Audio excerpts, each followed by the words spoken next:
All you got to do is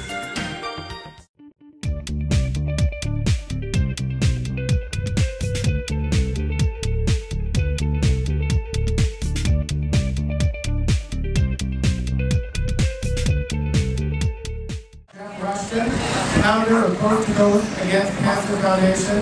Etobicoke organized this entire ride, and it's a job that involves countless details and requires a strong dedication and organization to detail. So Jeff, come on up and join us here on the stage. Thank you.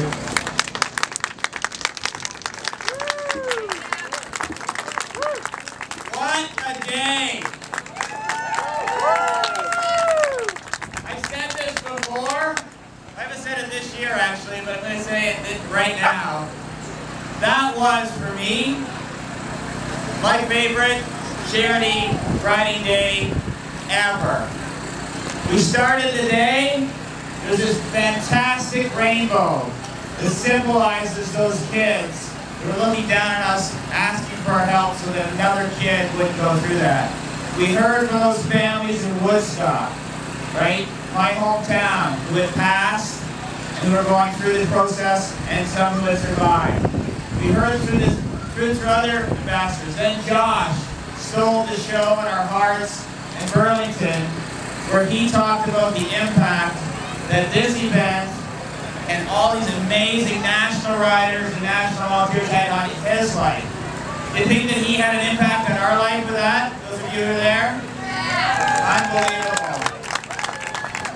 We got to ride with Josh after that into Oakville, and then I had the pleasure to ride with Elisa, who is a cancer survivor, celebrating her 5 years of cancer freedom right now this year. Got to ride with her. What a day. You think that was a great day? Let's take today as a celebration. Right? There's lots of heartache. You're making a meaningful difference in the fight for kids' cancer.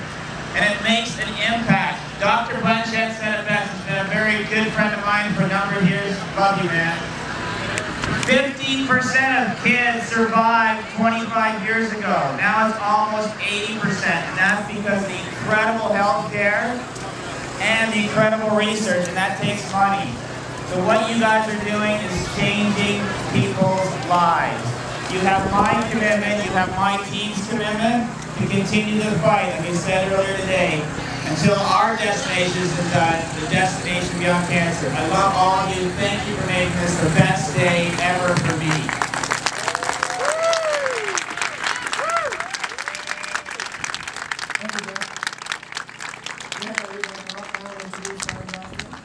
Yeah.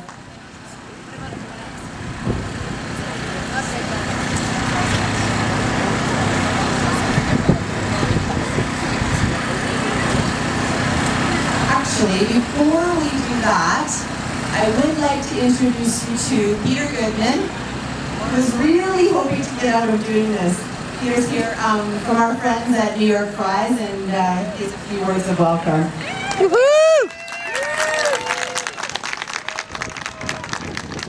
forgot to bring my suit today, but I'm here for the next few days as a volunteer. That's why I'm dressed like this. I've never seen you in a suit. Just over 5 years ago, my wife came to me and asked me if I wanted to join up on this kids cancer ride called Tour for Kids. At that time, I had just bought a bike, my very first bike in many, many years. And I said to her, sure, why not? And the more I learned about the cause, the program, and the people that were involved, the more I thought, I'm glad I joined you for this cause. So we joined 2 years into the ride. I kept talking to all my friends about it before work. But the third year, Craig Bird from our office came out to support us as a volunteer. And that was a critical year because at that time, Jeff and his group came up with another wild and crazy idea to do a coast-to-coast ride that would be something that would be national. And it was very timely because New York Fries was looking for something to support nationally. So it was a perfect fit for us in many ways. It was a perfect fit because it's a good cause. is a perfect fit because 100% of the proceeds go to these children and their families. No other fundraising, that doesn't happen anywhere that I know of. So I'm proud as a writer, volunteer, and as a national supporter. And I'd just like to say on behalf of the New York Five family from coast to coast, we're thankful and grateful to these families and to these children, and the whole group of you for allowing us to be part of this. Thank you. All right. To introduce you to some of our ambassador families. And in Burlington earlier today, I talked about how our family continues to grow, the Coast to Coast family. And once again, here at Sherway Gardens, I get to introduce you to new members of our Coast to Coast ambassador family, and treat you to a second visit with a family that greeted us at Tour for Kids. So first, I'd really like to introduce the Bolt family. Mr. Mason, Jennifer, and Patrick.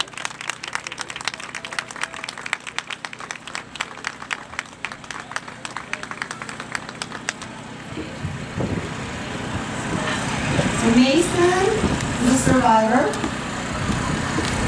He's a fighter. He's pretty spunky. And he's getting used to this celebrity. Apparently, he's the youngest guy who ran a relay for life. In Milton. I can hand it over to Walt. Thank you very much, everyone. I just want to begin by thanking one of the writers, Kurt Fudge, who was inspired by Mason's story and endorsed him as an ambassador.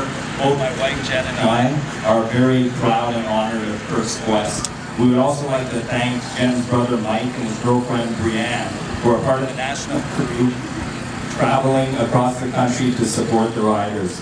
We're so touched by your commitment to fighting childhood cancer.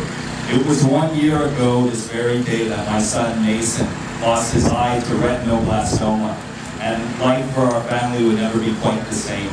It's a rare form of eye cancer that affects 1 in 14,000 live births. It's always malignant, and it's usually detected in children 5 years of age and under. My wife noticed something strange with Mason's eye when we were on vacation at our country place. There appeared to be a strange white glow in Mason's pupil. We now know it's commonly referred to as cat's eye, and usually only shows up in photographs. When we returned home, we immediately visited our family doctor, who upon examining him booked an appointment with an ophthalmologist for 3 months later. Thank goodness my wife tested Mason's eye when we got home that night. Trying to take the stuffed animal from my hand was a game that we played with Mason. And it was kind of really horrifying when we covered his right eye. He said, "Mommy, I can't see you." So needless to say, the 3-month wait was too long, so we booked an appointment with an optometrist. The next day, Dr. Ball in Milton examined Mason, and I could tell from her face that there was something dangerously wrong. So she told us that we needed to go to staff. Thank you. That works a lot better, actually. Thank you so much. I appreciate it. She didn't tell us why, because only an ophthalmologist can make the diagnosis, but I could tell by her face that there was something really wrong. I noticed the words possible retinoblastoma on the sheet that she was faxing for 6 kids. So we rushed home and we packed, and I couldn't help but check, obviously, on the internet what retinoblastoma was. I kind of had a feeling that word blastoma was not great, right? And of course, as soon as I got on the internet, I found that retinoblastoma was a rare type of cancer. It was pretty scary even to whisper the word cancer at that time, because that would actually make it true. After many tests, doctors at Sick Kids confirmed that it was indeed retinoblastoma, and all of a sudden the loss of Mason's sight in the left eye seemed almost trivial. Now we were looking at trying to save his life.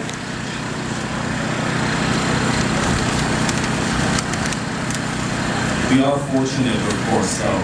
Retinoblastoma is treatable if caught early, and in Mason's case, he has unilateral somatic retinoblastoma, which means that the tumor was only in one eye, and he's no more likely to develop other types of cancer later on in life than anyone else. The worst part of this whole ordeal for me and Jen was waiting for the results of the first MRI to see if the cancer had spread.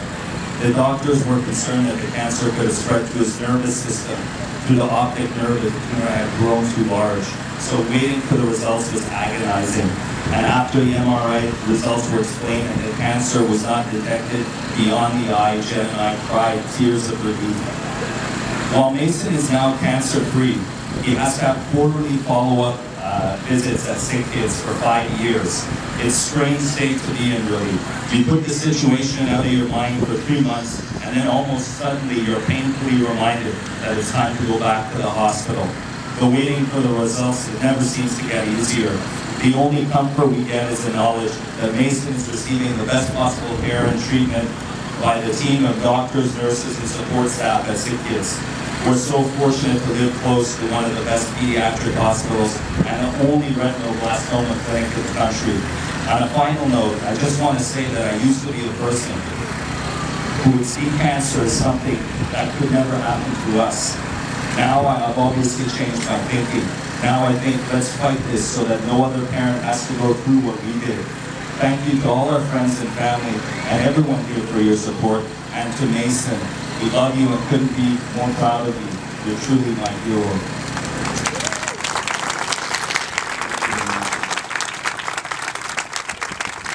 Thank you very much for sharing with us, for being courageous enough to stand up here and share with us. It inspires us and motivates us, and we're grateful for you. Mr. Mason, you're a champion, buddy. I want you to look just like some of these national riders.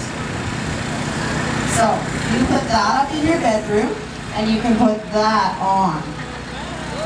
Alright, you heard your superhero.